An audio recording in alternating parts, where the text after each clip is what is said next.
What you'll need is... You can pause the video right now or check out the description for the ingredients. Take the pan where you made your steak and put it on a fire. Add a generous amount of cracked black pepper. Toast the pepper for a minute or two. Add your butter and let it melt. Deglaze the pan with a ladle of beef stock.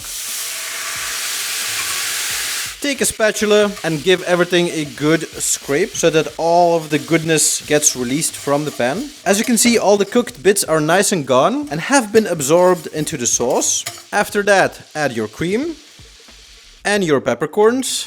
Give everything a real good whisk so everything combines. Season it with some salt and let your sauce reduce on a medium fire until it thickens up. 10 minutes later and the sauce has reached my desired consistency. As you can see, it's still quite thick, but it's also pourable. You can reduce it further if you want, but this is the consistency that I like. There you go. One of the easiest steak sauces you can possibly make.